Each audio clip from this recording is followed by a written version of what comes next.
don't know about you, but I seldom, when I'm walking through a museum or gallery, spend much time thinking about the flaws that might be hiding in the pieces they're painting. Yeah, same here. But when your collection contains works that are hundreds or even thousands of years old, sometimes a little repair work needs to be done. As a matter of fact, the conservation department at the Nelson Atkins Museum recently faced a pretty interesting challenge. Restoration expert Scott Heffley took on the task of making a certain old master's painting look a little fresher before it went to Spain for an exhibition celebrating the 400th anniversary of El Greco's death. KCPT's Mike Murphy spent hours and hours watching Scott's painstaking touch on The Penitent Magdalene. And producer Ashley Holcroft has shortened it for your viewing pleasures.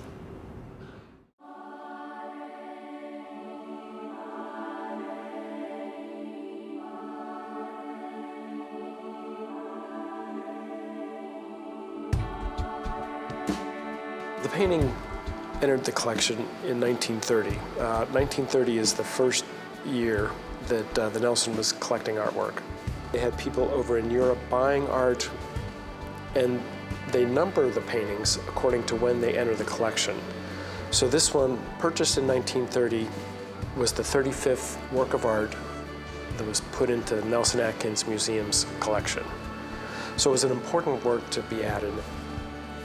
They had a laundry list, and the laundry list was a good example of all the masters. So they wanted a Rembrandt, they fell into a Caravaggio, they wanted a Titian, they wanted a Bronzino, they wanted representations of all of these important artists. So when this came along as the 35th artwork, and it was a very strong El Greco, it was an easy choice. It treats a religious subject with clarity and simplicity, and it really allows you to focus on her moment of seeing Christ. The Penitent Magdalene is not only a jewel of the Nelson Atkins collection, it's internationally recognized as one of the finest examples of El Greco's work. And because of that, it was cordially invited to participate in an exhibition that commemorated the 400th anniversary of the master's death in his adopted hometown of Toledo, Spain. But before she could make the 4,600-mile journey, Scott had to embark on one of the most challenging restorations of his career. We're now looking at the painting with ultraviolet light, a black light. And what that does is it shows up the previous restoration that's on the painting will fluoresce a dark color. And so it makes it easier for us to see it. When you look at her arm, it should be a very smooth arm, and it's not. All of these dark areas are areas of repaint. And when I clean the painting, all of that old restoration will come off, and I'll be able to see the actual damage that's on the painting. Then what I'll do is I'll rebuild that with my own paints so that her flesh will look smooth and continuous. Now, I did find when I did my test cleanings that underneath the varnish and underneath the repaint, there's something else on the surface that gets gummy. And I have to sort of swell it with the solvent, and I have to kind of smear it off and kind of pick it off. I don't know what that is. This may be my most complicated treatment to date. El Greco's first brushstroke on this canvas was in 1580, and since then it has endured countless attempts at preservation, and often with materials that did more harm than good.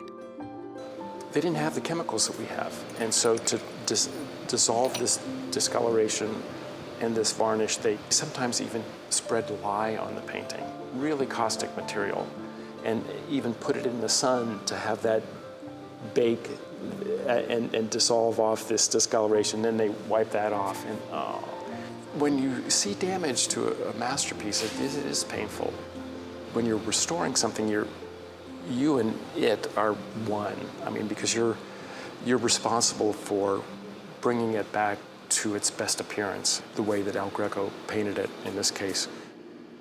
After removing the last remnant of past restorations, Scott's task is to now bridge the islands of original paint. The next step is for me to apply the first coat of varnish. And the reason I do that is to saturate the colors. I use a natural resin varnish that has the most saturating capabilities. The same kind of varnish that El Greco might have used, but with modern additions to keep it from discoloring over time. And then I'll begin the inpainting. If you look closely, there are lots of dark dots, and that's where original paint's been skinned off of the actual top of the canvas weave. And I'll mix my paints, and I'll put my dot of white right where that dot of black is. And I do that over every single little dot, even the tiny ones, mixing the colors to match the surrounding area at each point where I put the inpainting. And then, his very quick and lucid brushwork will be apparent. I'll be doing that in very good natural light.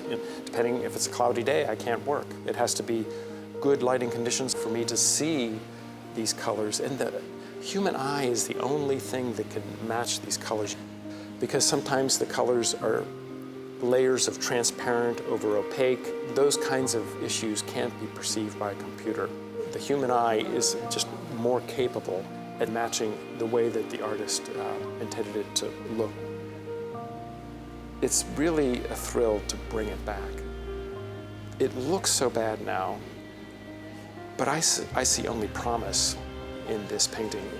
When it's wet up, I can see the genius in different places that are fractured and damaged and compromised.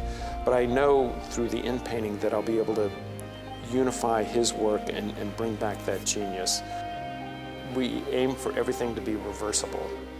And the paints that I use, anyone could come in 100 years from now using a very weak solvent and take that off.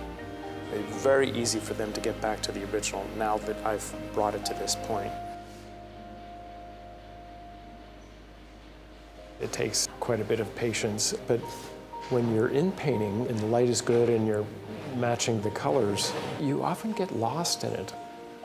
It does require patience, but you just are doing it, and time goes by quickly.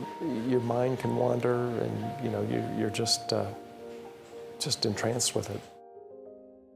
As Scott's final brushstrokes cleave with El Greco's original intention, his endeavor that has taken over a year to complete is sealed with coats of lacquer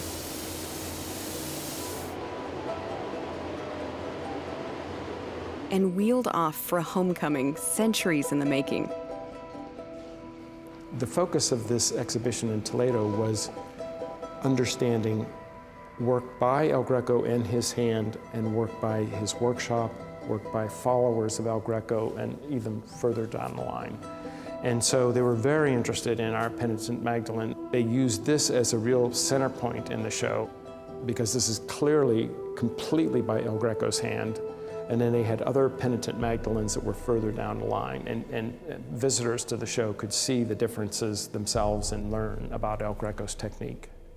It's really part of our mission to be able to share our collection, not just with our visitors here in Kansas City or even within the United States, but to share our collection really with a worldwide audience. We knew that it needed treatment for quite some time, so for us to be able to do this conservation work, to know that when we sent the painting there, that it's the best example that it can possibly be of our painting is really important and really special to us. After months abroad, the Penitent Magdalene returned home to once again adorn the Nelson Atkins hallowed walls.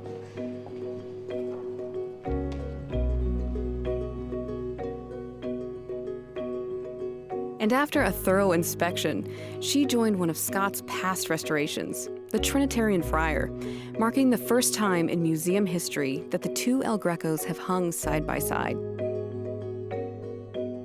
I just love it, and I have such a kinship with it now. I feel like it's my painting. I mean, I don't own it, but I own a sort of an area of it. I share a bond. And so when I come up to it in the gallery, we're friends and we're back together again, and that's really kind of a thrill. And since I've been here a long time and have restored many of our really great paintings, I've got a lot of friends here.